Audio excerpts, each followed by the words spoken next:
दो गप्पी। एक छोटे से शहर में दो गप्पी रहते थे।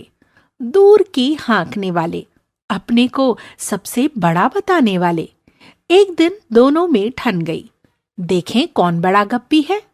दोनों में शर्त लग गई, जो जीते 200 रुपए पाए और जो हारे वह 200 रुपए दे। बात शुरू हुई, गप्पें लगने लगी। पहला बोला, मेरे पिता के पास इतना बड़ा मकान था कि कुछ पूछो मत। बरसों घूमो, दिन रात घूमो, पर उसके छोर छोर का पता ना चले। दूसरे ने कहा, सच है भाई, क्या मकान सच में इतना बड़ा रहा होगा?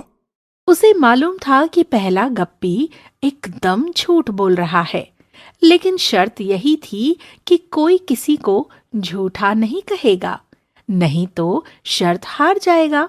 इसलिए उसे सच है भाई कहना पड़ा। पहला गप्पी फिर बोला, उस बड़े मकान में घूमना बहादुरी का काम था। मेरे पिता ने उस मकान को ऐसा बनवाया था जैसे चीन की दीवार हो। मेरे पिता बस दूसरे भीमसेन ही थे, इतने तगड़े, इतने कि बस। हाँ।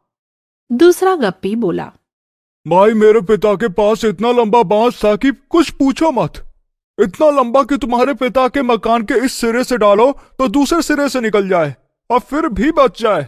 उस बांस से अगर आसमान को छू दो तो बस आसमान में छेद हो जाए और झर झर झर वर्षा होने लगे, पानी की धार लग जाए।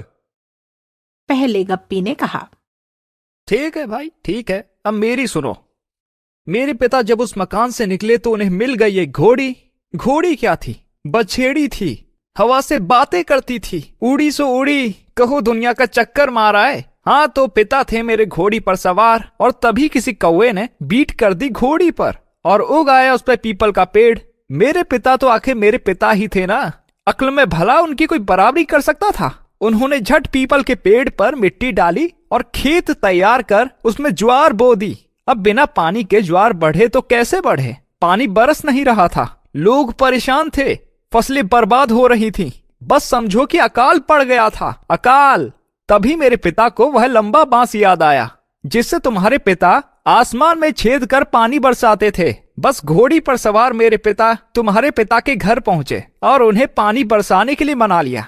फिर क्या कहना था, जहां जहां तुम्हारे पिता आसमान में छेद कर पानी बरसाते वहां वहां मेरे पिता घोड़ी को ले जाते, और जहां जहां घोड़ी जाती वहां वहां पीपल, और जहां जहां पीपल वहां वहां ज्वार का खेत।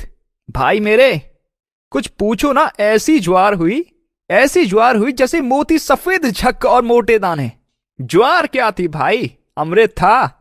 अब जो तुम्हारे पिता ने देखी वैसी अजूबा ज्वार तो मचल गई, और 500 रुपए की ज्वार लेकर ही रहे। मेरे पिता ने पैसे मांगे तो बोले कि अभी मेरे पास पैसे नहीं है, उधार दे दो। मेरे पिता बड़े दरिया दिल तो थे ही, उन्होंने उधार दे दी ज्वार। और भाई क्या कहें, तुम्हारे पिता भी बड़े ईमानदार थे। उन्होंने कहा कि अगर मैं यह कर्जा ना उतार सकूं तो मेरे बेटे से पूरे पैसे ले लेना। मेरा बेटा बहुत अच्छा है, और अच्छे बेटे अपने पिता का कर्जा जरूर अदा करते हैं। दूसरे गप्पी ने यह सुना तो उसकी बोलती बंद। ना तो वह सच है भाई कह सकता था, न झूठ है ही कह सकता था। सच कहता तो 500 रुपए का कर्ज चुकाना पड़ता, और झूठ कहता तो शर्त हारने के 200 रुपए देने पड़ते। मतलब यह कि इधर कुआं तो उधर खाई। उसने सोचा कुएं से तो खाई ही भली। वह झट बोला, झूठ है, झूठ झूठ झूठ। मेरे पिता ने कभी तुम्हारे पिता से 500 रुपए की ज्वार नहीं ली। उसका इतना कहना था कि पहला गप्पी बोला, मैं जीत गया, लाओ 200 रुपए दो। दूसरे गप्पी ने 200 रुपए देकर अपनी जान छुड़ाई।